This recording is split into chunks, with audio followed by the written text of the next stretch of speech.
When we found out that Halle was gonna have a heart defect, I was at that appointment by myself that day, and it was kind of scary.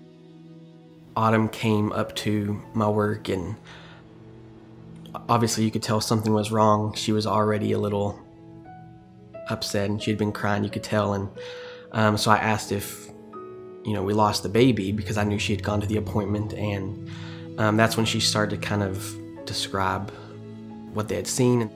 Yeah, she had a very complicated heart defect. We put it in the category of single ventricle heart defect. So you should have 2 pumping chambers, 2 collecting chambers, and in a certain subset of children, they're born with really only 1 good pumping chamber, and that's what her defect was, a single ventricle. It just kind of felt surreal a little bit that, we were about to have a heart baby, and once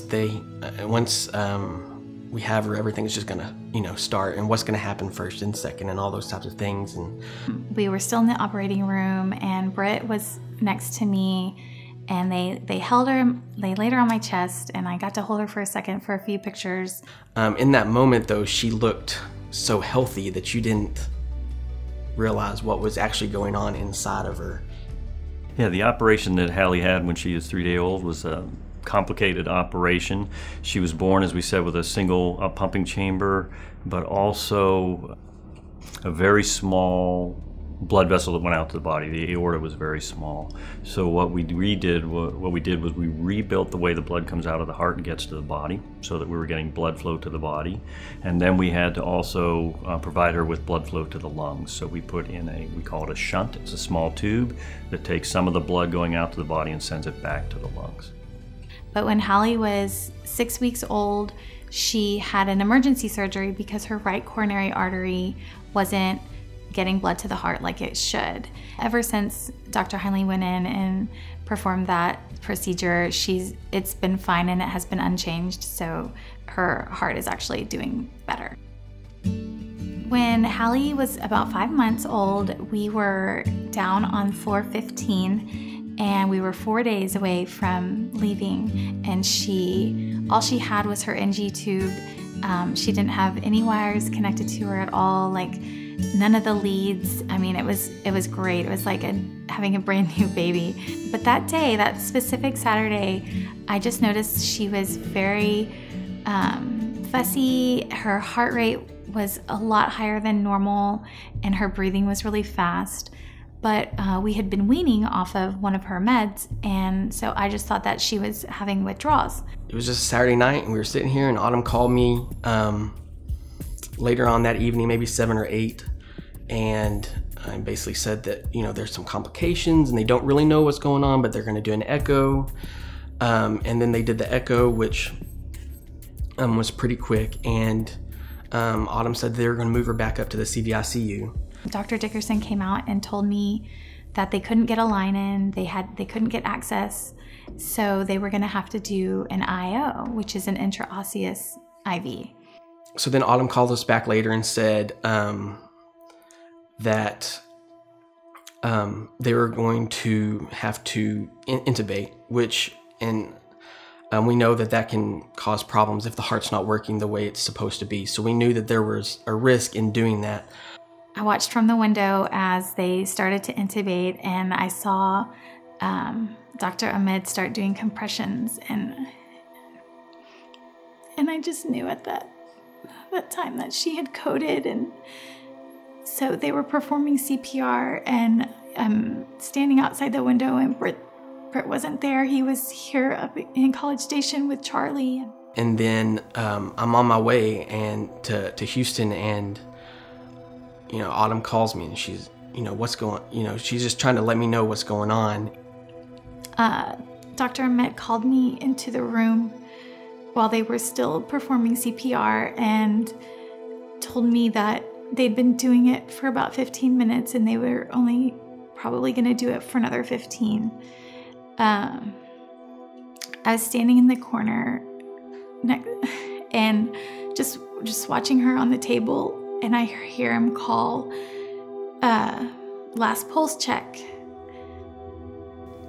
We're basically just on the phone at that moment thinking that, this is the end of our child's life. And so they stopped, and I hear no pulse. And then again, another nurse called out, no pulse. So they pulled me over to Halle.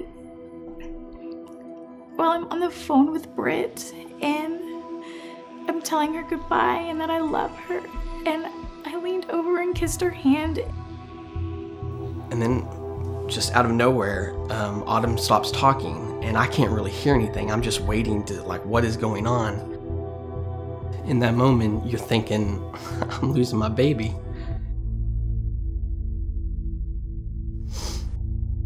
But we didn't. Next thing I hear is get a line in, and I stepped back to get out of the way, and she made it. It's not something that you can explain when you feel like your child is gone and then in a split second they're back, and now we're moving forward with meds and moving forward with next steps and where are we going to do this and how are we going to do this. And we're so grateful that she's still here with us today. But the IV that they had placed had leaked out into her blood vessels, which caused them to constrict and kept her leg from having any blood flow for those 27 minutes that she had coded. And her leg never regained blood flow, and they ended up having to amputate through the knee. You can't necessarily see that a child has had heart surgery because the scar is hidden. But with Halle, she doesn't have a leg, so that's one thing that they do notice and see with her, and it's a conversation starter. And so we are able to share her story and spread awareness for it. One of the things that really got Halle to be where she is today was CPR. She was basically given CPR for 27 minutes while she coded. And that's something that the American Heart Association, we have them to thank for.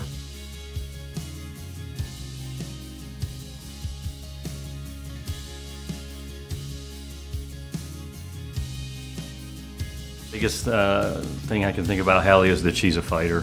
She had a long hospital course.